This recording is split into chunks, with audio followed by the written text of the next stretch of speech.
Welcome, everybody, to our meteorology segment. Regular feature here at the Smash News Network, least busted name in news. We go from space weather down to Earth weather at sort of a global perspective, at least to start things out, which is why we're currently looking at the jet streams. So here are the jet streams of the Western world. We've got some very cold air being shoved into Pennsylvania right now.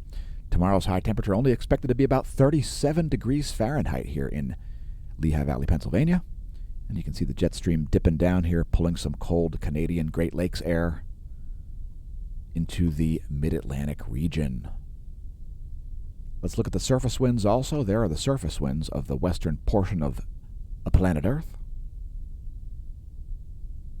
Pretty decent low pressure system here around the Azores and the Canary Islands. Let's move to the east side. Shout out to our viewers from this side shout out to our viewers from all around the planet.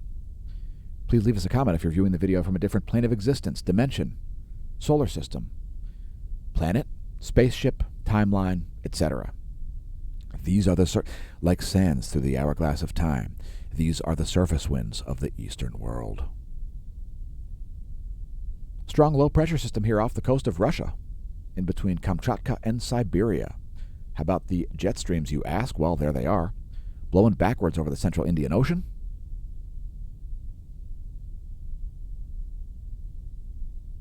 A little bit chaotic looking here around Tasmania and especially eastern Australia.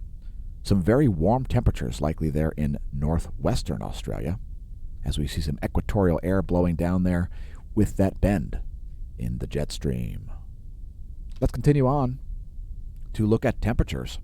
So this is the European model. I'm going to just let this play through as we're expecting some very cold temperatures. I think we're expecting a low of 25 Fahrenheit early tomorrow, Monday March 28th in the morning. So very cold temperatures there in the northeastern portion of the U.S. Again, that's the European forecast model for temperature. We'll just leave that there. Here's the temperature anomaly forecast. This is the GFS model, showing temperature anomaly in degrees Celsius and expecting some extremes there of about 16 degrees Celsius below normal there in places like Erie, Pennsylvania. Some anomalously warm temperatures around the Rockies, and then moving into the south central U.S.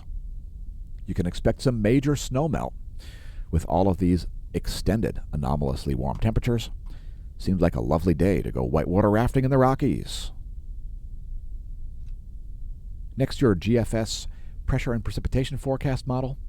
You can see quite a bit of snow here moving from California into the southern Rockies, as well as an additional system here creating a wintry mix around the Great Lakes region. Expecting some ice and some perhaps sleet and freezing rain there. Freezing rain, ice, sleet, snow. The kind of stuff that makes it feel like it's not spring yet. And of course, it's not out of the ordinary to see snowstorms in eastern Pennsylvania in April. So the winter weather not over yet, folks. Again, that's your 72-hour GFS pressure and precipitation forecast.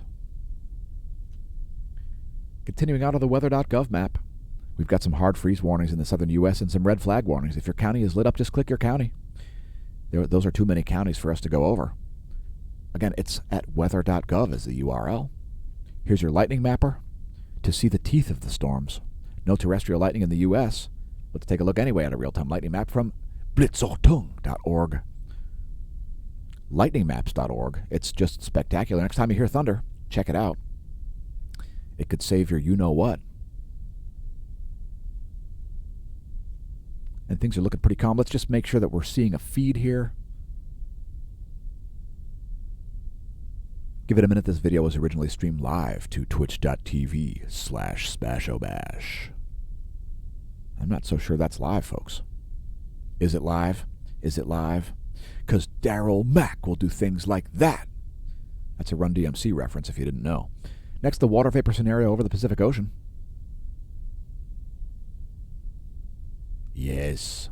Very dry air over the South Pacific. See that huge dry air mass acting like a blocking feature, constraining moisture.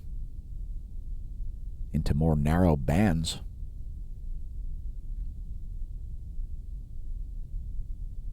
And for all of you in the Americas, our weather largely comes from the Pacific, as the jet streams typically move west to east. Here's some additional imagery. It's the radar.weather.gov map showing Doppler radar. And you can see some precipitation here around the Great Lakes region, southern Alaska, even around Seattle. It looks dry over Hawaii, as winter has ended in the northern hemisphere. Next, shortwave radiation showing clouds and fog when it's too dark to use the visible satellite for half the country. Part of the NASA GOES interactive weather satellite suite. It's 3.9 nanometers. Here is the water vapor map showing all of the water vapor, including that not condensed onto clouds. In other words, the water vapor can't hide from this satellite. Heavy moisture here in western Nevada and eastern California. Very moist skies over Oregon as well. Here's your recap, the U.S. Doppler radar map from radar.weather.gov. Here's a shortwave radiation map. It's showing clouds and fog, if you didn't remember when I said it 2 minutes ago, less than 2 minutes ago. And here is the water vapor map. Thanks, viewers, for tuning in. Again, this video was originally streamed live to Twitch, our main live streaming feature at the Smash News Network, least busted name in news. May that solar wind be at your back. I've been your host, Dan, a.k.a. Smash-O-Mash, signing off from the Smash News Network. Opinions expressed in this video, not necessarily the opinions of Smash News Network, least busted name in news.